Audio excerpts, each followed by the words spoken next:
नमस्कार दोस्तों, आज हम पढ़ेंगे गांधी जी के बारे में। जन्म से लेकर इनकी मृत्यु तक इन्होंने क्या क्या कार्य करे, कितनी महत्वपूर्ण योगदान इनका रहा हमारे जीवन में, हमारे देश के लिए। तो वो सभी जानकारी हम आज देखेंगे। देखिए, सबसे पहली बात आती है कि जन्म की। तो 2 अक्टूबर 1869 में इनका जो जन्म हुआ था पोरबंदर में हुआ था। ठीक है, कब हुआ था जन्म? 2 अक्टूबर 1869 में हुआ था और पोरबंदर में हुआ था। ठीक है, इनकी जो माता थी, माता का नाम था इनकी पुतली बाई। इनकी माता का नाम क्या था? पुतली बाई था। और पिता का नाम था इनका मोहनदास। ठीक है, मोहनदास करमचंद गांधी इनके पिता थे। और पत्नी थी इनकी कस्तूरबा गांधी। इतना तो सभी को थोड़ा बहुत नॉलेज होगा ही। आई होप, उम्मीद करती हूँ कि सभी को इतनी नॉलेज होगी। अब बात करते हैं कि इनके बच्चे कितने थे। तो देखिए, जो इनके गांधी जी थे, इनके 4 बेटे थे। ठीक है, इनके 4 बेटे थे। 4 बेटों में से एक थे हरीलाल जी, दूसरे मनीलाल। 2 लाल थे, 2 क्या थे? दास थे। ठीक है, ऐसे आप याद रख सकते हैं।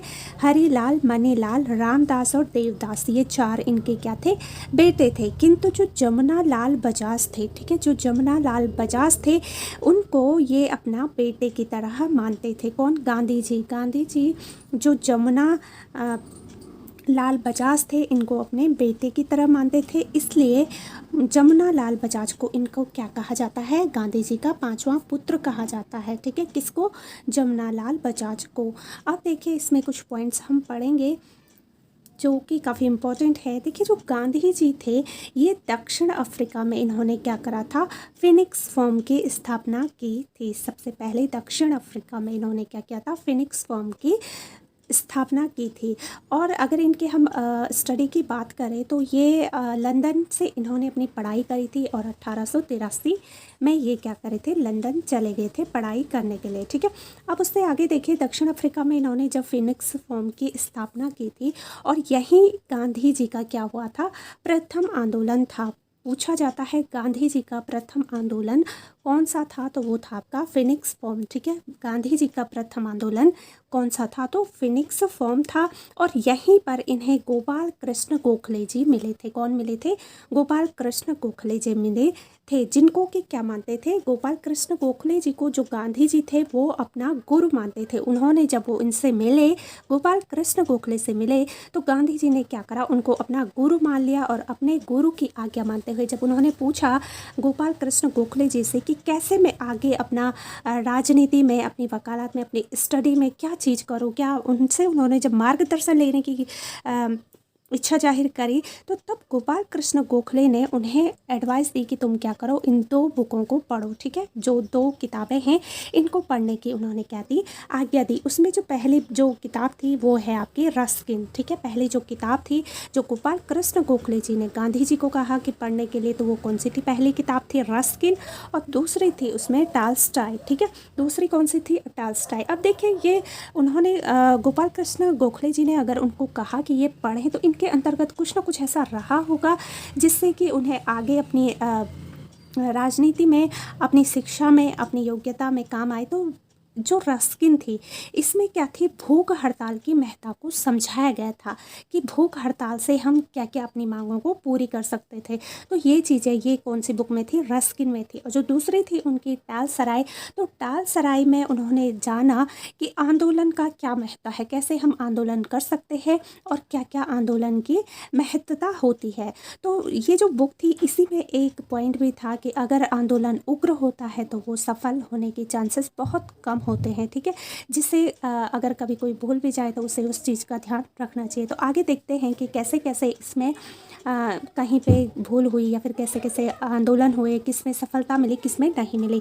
देखिए, पहला हम देखेंगे कि गांधी जी कब आए हमारे देश में, हमारे भारत में कब गांधी जी का आगमन हुआ। तो देखिए, सबसे पहली बार 9 जनवरी 1915 को, 9 जनवरी 1915 को, ठीक है, गांधी जी सर्वप्रथम भारत आए थे। कब आए थे? 9 जनवरी 1915 को आए थे। और आज भी बहुत लोगों को पता नहीं होगा, किंतु आज भी 9 जनवरी को प्रवासी भारतीय दिवस के रूप में मनाया जाता है। इसलिए मनाया जाता है क्योंकि कुछ जो युवा हैं, जो एजुकेटेड है, जिनको यहाँ पे अपने एजुकेशन के हिसाब से सुविधाएं नहीं मिलती है, तो जो बाहर चले जाते हैं, तो उनको वापस अपने देश में बुलाने के लिए आज भी 9 जनवरी को क्या मनाया जाता है, प्रवासी भारतीय दिवस मनाया जाता है। और क्यों, किस वजह से 9 जनवरी को, क्योंकि 9 जनवरी 1915 को पहली बार गांधी जी भारत में आए थे। ठीक है, अब देखिए आगे कुछ पॉइंट्स हैं जो काफ़ी इंपॉर्टेंट है, इन्हें हम डिस्कस करते हैं। देखिए 1916 में, अब जब मैंने आपको बताया था कि महात्मा गांधी जी ने किसे गुरु माना था, गोपाल कृष्ण गोखले जी, तो उन्होंने इनको एक एडवाइस दी थी, एक एज अ टीचर इन्होंने बताया था गांधी जी को कि तुम जब भी इस क्षेत्र में आओ, यानी कि जब ये भारत आए, तो उन्होंने कहा था कि 1 साल तुम क्या करना, 1 साल तुम स्टूडेंट के रूप में, यानी कि इस तौर पे रहना कि कुछ ऐसे कोई भी कार्य ना करें। ठीक है, 1 साल तक क्या करना चाहिए, 1 साल तक शिक्षक के रूप में आपको रहना चाहिए, कहीं पे भी किसी भी क्षेत्र में अगर जाते हैं तो उन्हीं की आज्ञा मानते हुए 9 जनवरी, जैसे कि मैंने बताया 9 जनवरी 1915 को गांधी जी भारत में आए थे, लेकिन 1 साल तक ये क्या रहे, यहाँ पे शिक्षण का कार्य समझते हुए कि अपने आप को शिष्य के रूप में या फिर शिक्षण के रूप में इन्होंने अपने आप को 1 साल में रखा। ठीक है, तो 1 साल तक इन्होंने यहाँ पे कुछ नहीं किया। क्यों नहीं किया, क्योंकि ऐसा उन्हें उनके गुरु के द्वारा शिक्षा दी गई थी।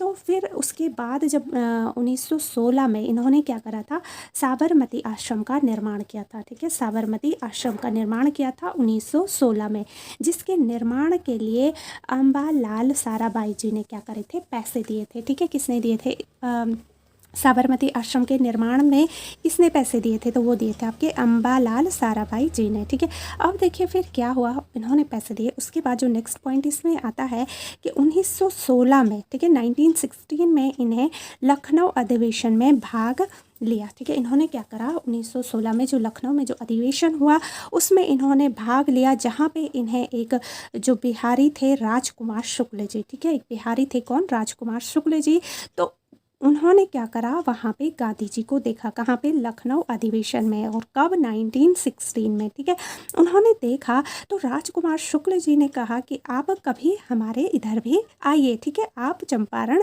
आइए, किंतु उस समय गांधी जी ने मना कर दिया था। ठीक है, किंतु क्या कहा था, क्योंकि गुरु ने कहा था कि तुम कुछ टाइम तक शांति से बैठे रहना। ठीक है, ऐसे नहीं कि एकदम से गए और धैट वैट, मतलब कोई भी चीज़ हो तो 1 साल का टाइम आपको देना चाहिए। तो इस वजह से जो गांधी जी थे वो नहीं गए। उसके बाद फिर गांधी जी को बुलाया गया, तो गांधी जी फिर 1917 में, कब गए थे, 1917 में। ठीक है, फिर 1917 में जब गए गांधी जी चंपारण, तो उन्होंने यहाँ पे क्या करा था, चंपारण सत्याग्रह आंदोलन किया था। ठीक है, कब किया था, 1917 में, 1917 में, और उनको बुलाया किसने था, तो राजकुमार शुक्ल जी ने उन्हें बुलाया था।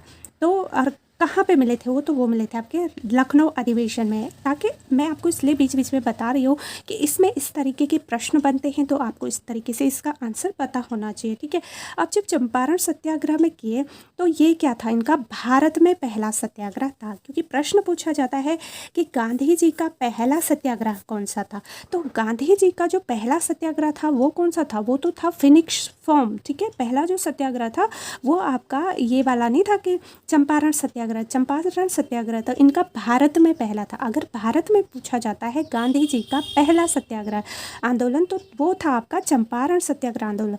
किंतु अगर ये पूछा जाए कि गांधी जी का पहला आंदोलन, तो पहला आंदोलन इनका कौन सा था, फिनिक्स फॉर्म था। ठीक है, जो कि दक्षिण अफ्रीका में इन्होंने किया था। तो इस तरीके से आपको हर चीज़ को अपने क्लियर होनी चाहिए। ठीक है, तो देखिए जो चंपारण सत्याग्रह में इन्होंने क्या करा था, 3 कठिया को ख़त्म कर दिया था। किसको ख़त्म किया था, चंपारण सत्याग्रह में 3 कठिया को। तो क्या थी ये 3 कठिया पद्धति, थोड़ा सा मैं आपको इसके बारे में समझाना चाहूँगी कि 3 कठिया पद्धति क्या थी। देखिए जो अंग्रेज थे वो यहाँ के जो चंपारण के जो किसान थे, तो उनसे वो कहते थे कि अगर तुम्हारे 20 खेत हैं तो उसमें से 3 खेतों में तुम क्या करोगे, नील, जिसे हम इंडिगो कहते हैं, नील जो होती है जिसे कपड़ों में डालते हैं, उसकी खेती करेंगे।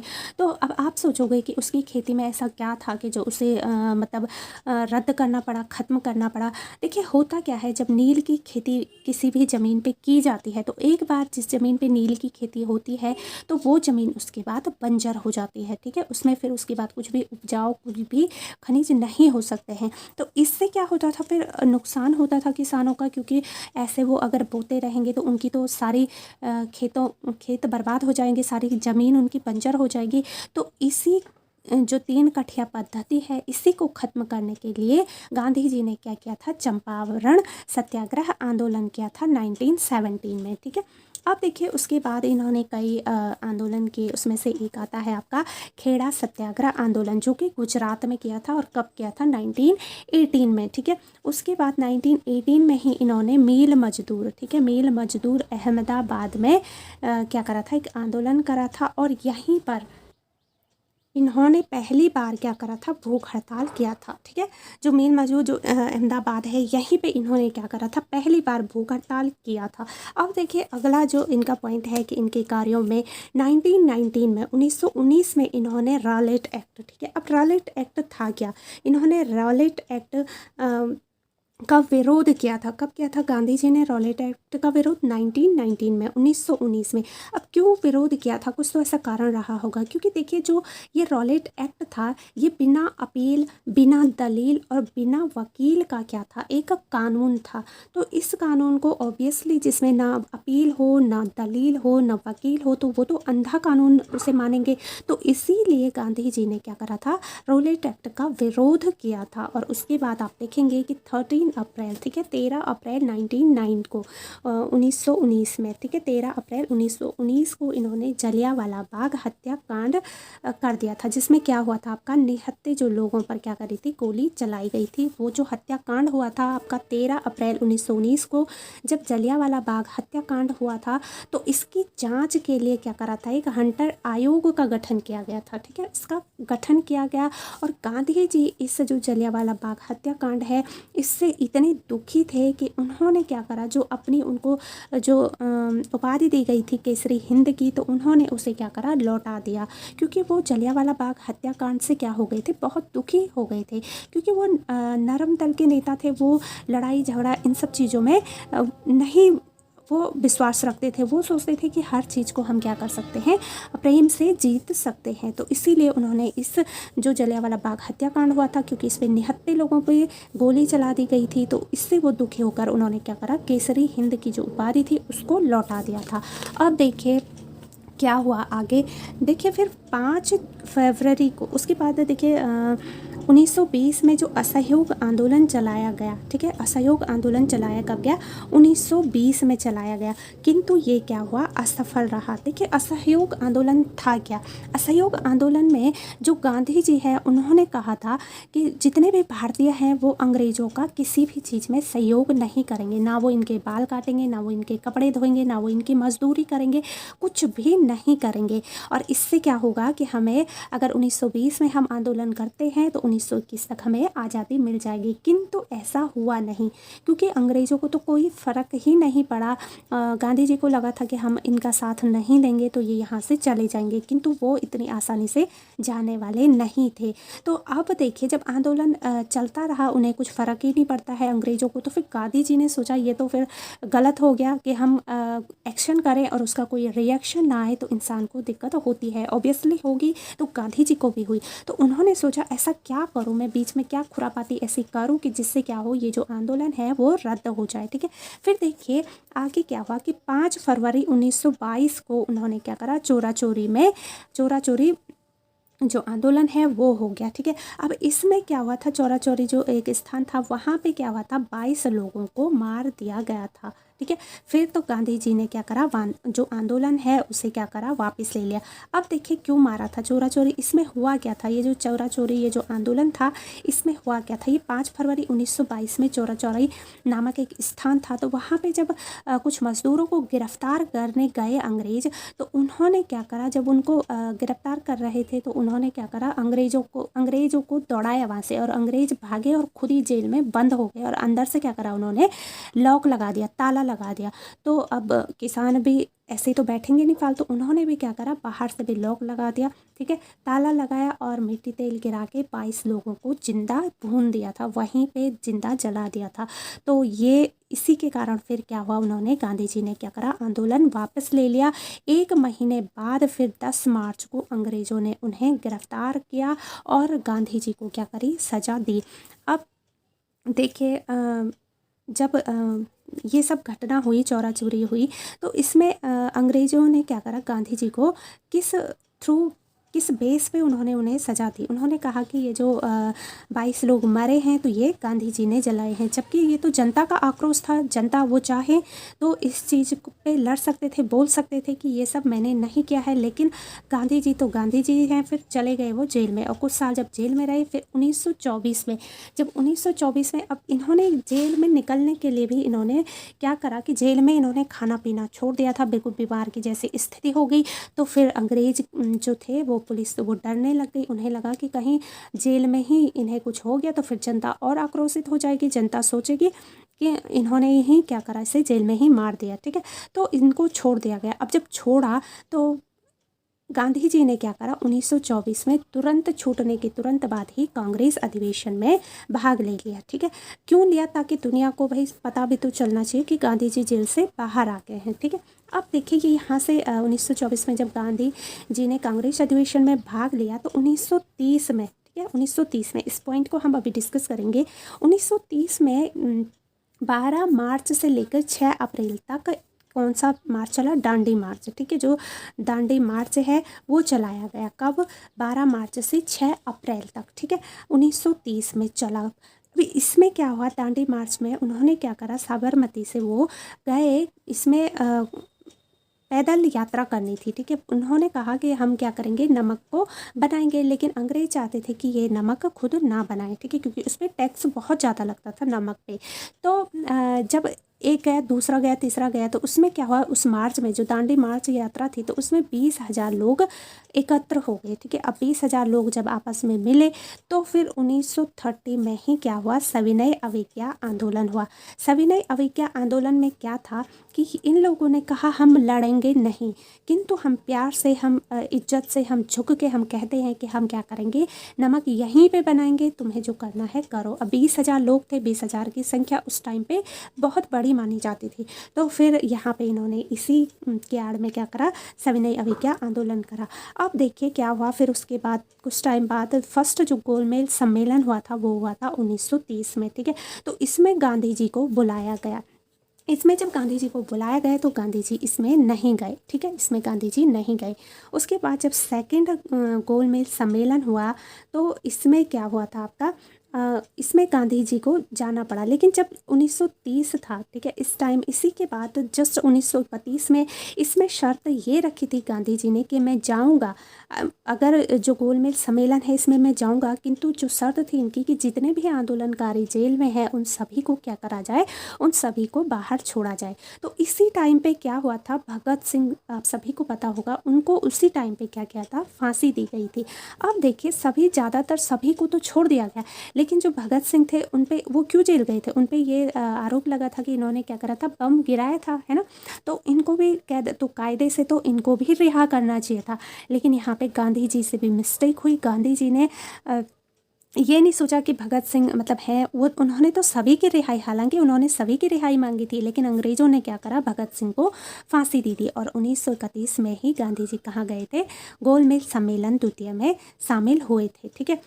तो उसके बाद जब ये सम्मेलन हुए, उसके बाद तृतीय सम्मेलन में गए, ये सम्मेलन हुए तो उन्होंने यहाँ पे बस शर्त क्या रखी थी, इस सम्मेलन में उन्होंने कहा था कि भारत में जितने मुस्लिम जाति के लोग हैं उनको क्या करा जाए, अलग क्षेत्र दिया जाए, ठीक है। और इसमें उन्होंने कहा था कि जितने भी भारत में जो दलित हैं, ठीक है, जो दलित लोग हैं, दलितों को भी क्या किया जाए, अलग क्षेत्र दिया जाए, किंतु गांधी जी ने ऐसा करने से मना कर दिया, ठीक है। उन्होंने कहा कि दलितों को हम अलग क्षेत्र नहीं देंगे। देखिए, अगर मुस्लिमों को अलग क्षेत्र दिया तो पाकिस्तान अलग हुआ, है ना, पाकिस्तान अलग देश बन गया। अब दलितों को अगर अलग क्षेत्र देते तो कल के दिन वो भी तो अलग देश बन जाते, फिर ऐसे तो भारत से सभी अलग हो जाते। तो गांधी जी ने ऐसा करने से मना कर दिया। ठीक है, अब देखिए उसके बाद क्या हुआ 1932 में। ठीक है, 24 सितंबर 1932 में पूना समझौता किया गया। ठीक है, पूना समझौता हुआ, जिसमें क्या हुआ कि दलितों के लिए आरक्षण दिया गया, क्योंकि उन्होंने कहा अगर हम दलितों को क्षेत्र दे देंगे तो वो तो अलग क्षेत्र, अलग देश, अलग